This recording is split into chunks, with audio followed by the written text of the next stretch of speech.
Dominik Tannis-Harriet. What do you do?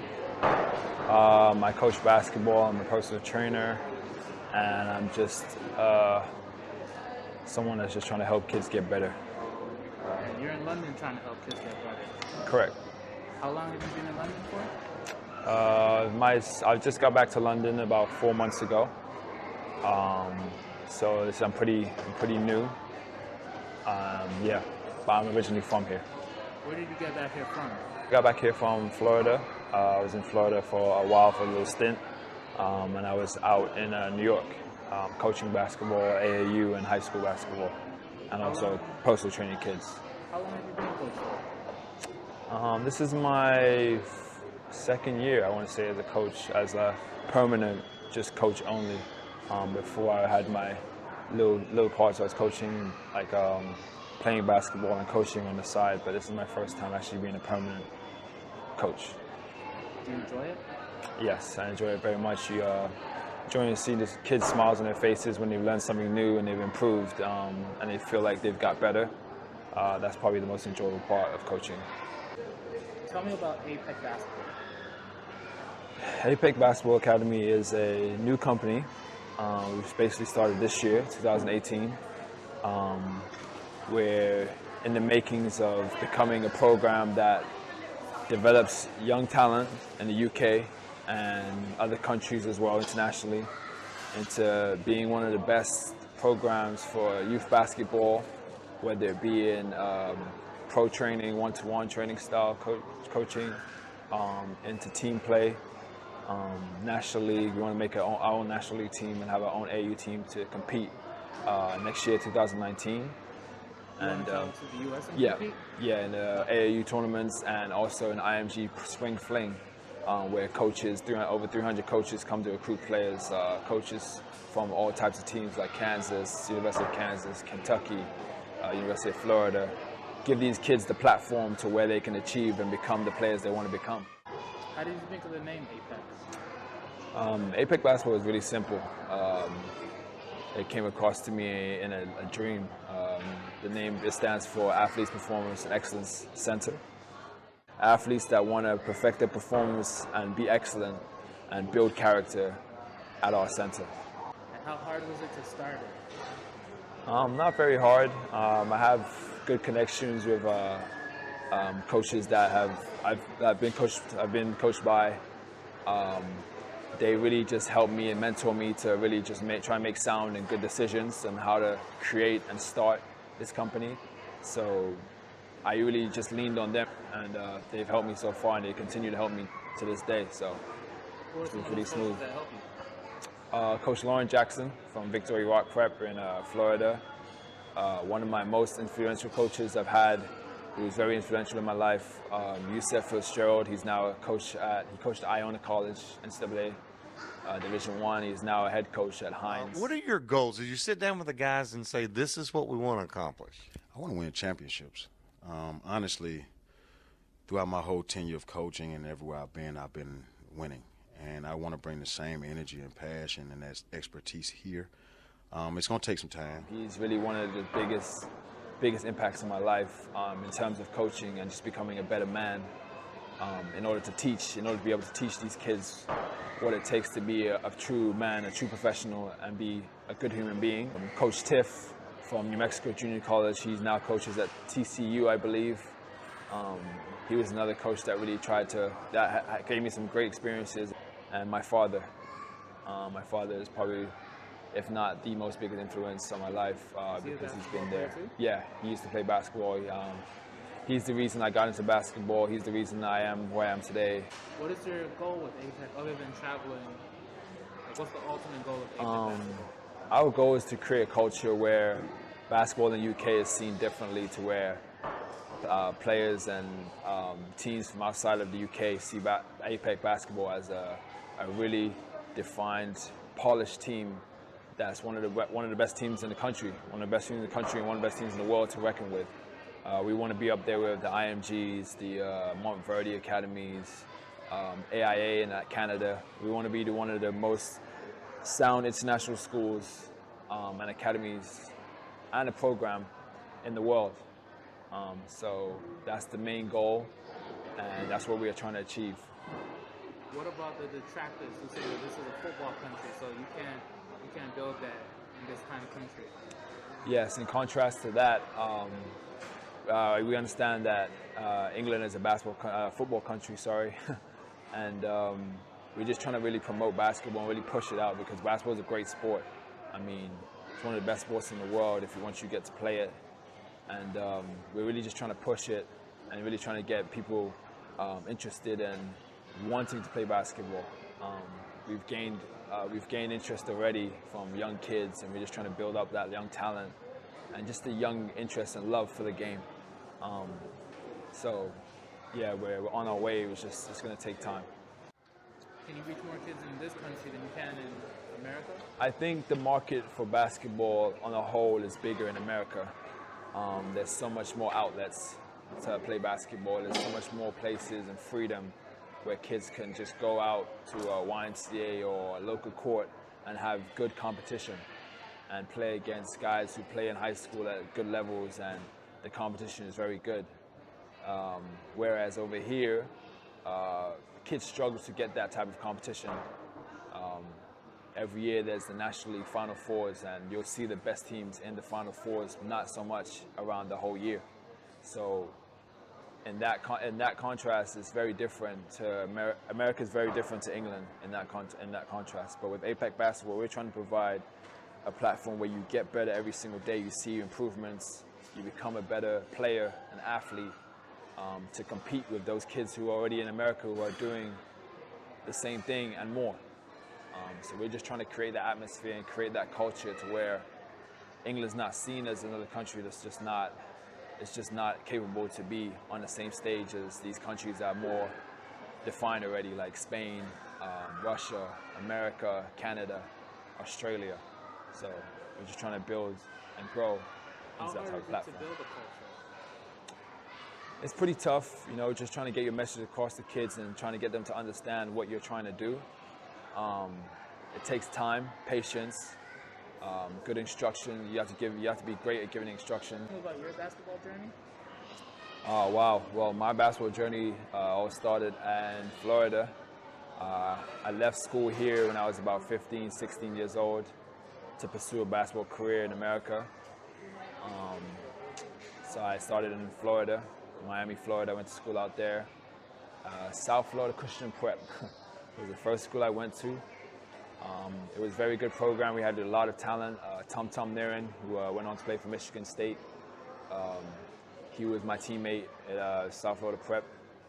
And we had a good year. I learned a lot.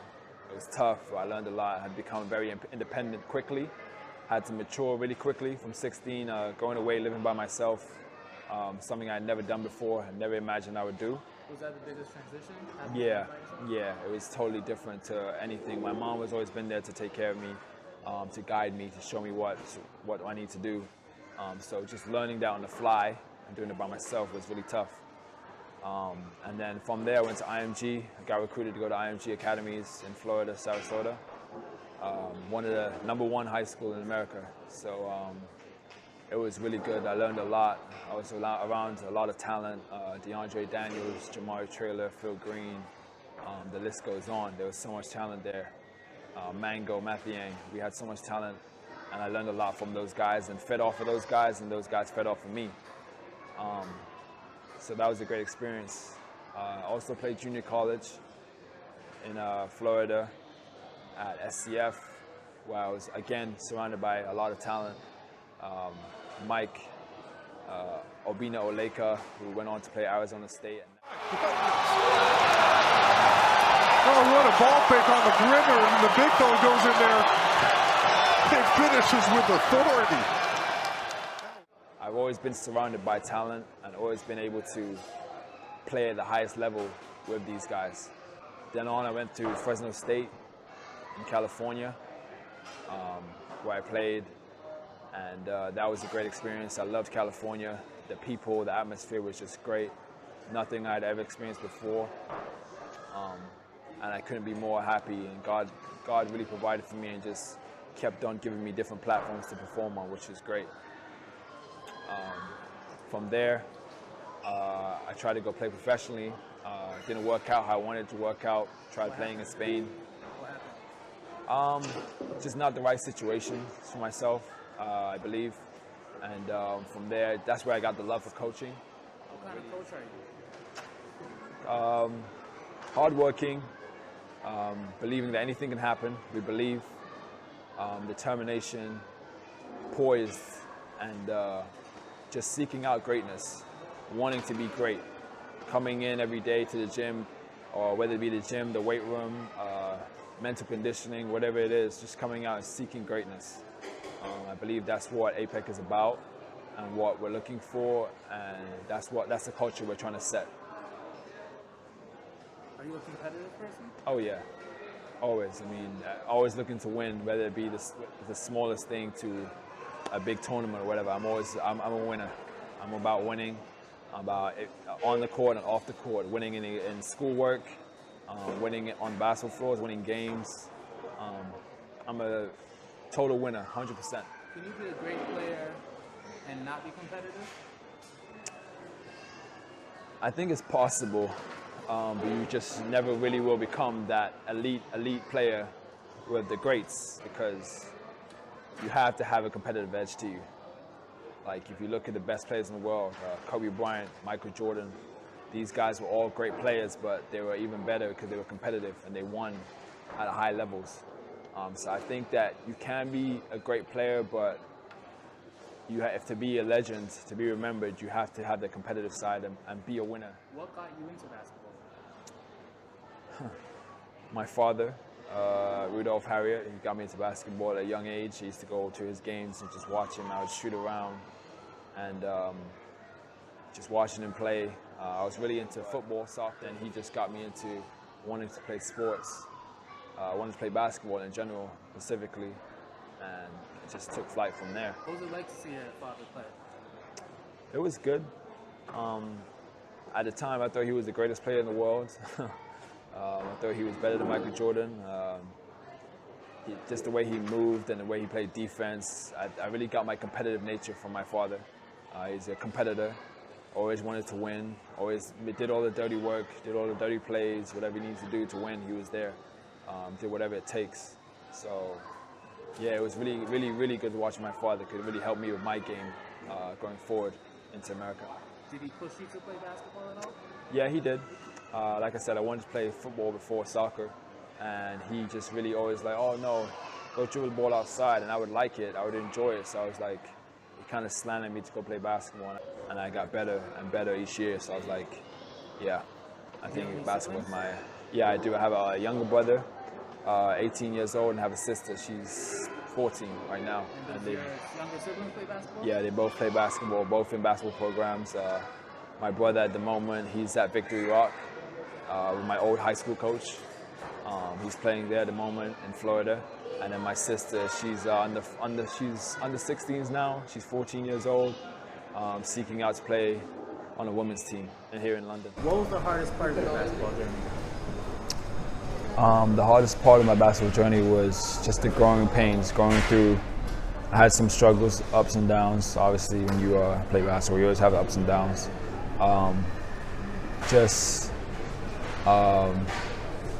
Sometimes you don't always see the vision. You're starting a camp. Tell me about it. Yes, I'm starting a camp this summer, July 30th to August 3rd, with Terry Rozier from the Boston Celtics. What's up, y'all? This is Terry Rozier from the Boston Celtics. I'm excited to come to London and help support APEC Basketball and to see what you young ballers got. Be there soon. It's going to be a good camp for performance and just trying to build and teach kids what it takes to be a true athlete and a great athlete, how to take care of their bodies, how to get the best out of their bodies, and just give them something they never felt before. Give them teach them new IQ stuff they've never had before, teach them new actions in basketball they've never seen, they're not accustomed to here in England. And just trying to elevate the game and just trying to elevate the culture in England. Also, an NBA trainer, one of my good friends, Adam Taylor. Intensity, right? Yep. He coaches Iman Shumpert, Maurice Harkless. He's had a stint with Kevin Love. He's been a part of training sessions with Russell Westbrook, Kristaps Porzingis. So he knows quite a bit. And being around him on Shumpert at Cleveland Cavaliers, winning in championship year in 2016, he has a lot of knowledge and experience that he can give and offer to APEC. So why should kids come to your camp? Kids should come to my camp if they want to get better. If they're interested in they love the game of basketball, if they're trying to get better and they want to improve and want to be special, and they want the opportunity to go play elsewhere, overseas in America, Europe, they should definitely, I really advise them to come to my camp. What did you study? I studied communications. I got my degree in communications. I wanted to do a minor in business, but just too much time. I wasn't able to do that. If you had to do it over, what would you do differently? Honestly, nothing. I think every experience and everything I went through, all my trials and tribulations, I think I wouldn't replace it for anything. You know, that made me who I am today, and I'm proud of who I am today. So I wouldn't change anything. I would keep it all the same. This area I know pretty well. This area I know pretty decent. Because of the time I spent here when I was here. Who was the best player you played against? The best player I played against. This is gonna be funny, but this is gonna be a funny answer. But the best player I played against was my own teammate, DeAndre Daniels, because he was just on a different level to everybody else. All the other teammates, he was just. You could see that he was going to be a pro, and you could just see his love for the game, his desire to work hard and really push himself to get to that next level, and he did. I mean, his work, his body of work speaks for itself. He won a national championship, had an injury during the second round of the draft. I think number 32, 36 pick to the Toronto Raptors. What was the most racist state you went to? The most racist state I went to. Indiana. I think Indiana. And they called you nigger in Indiana? Yeah, Indiana's probably the most racist state. Yeah, they called us all types of stuff in Indiana. They're gonna say stuff and they're trying to throw us off our game and try to make us sound like we're not as good as we are, because they know they can't beat us, so they're gonna try other ways to try to beat us mentally. But I mean, it is what it is. We were there for one reason only, basketball. So we didn't really get into all that type of name calling and going back and forth and stuff. That's not really our style, so yeah.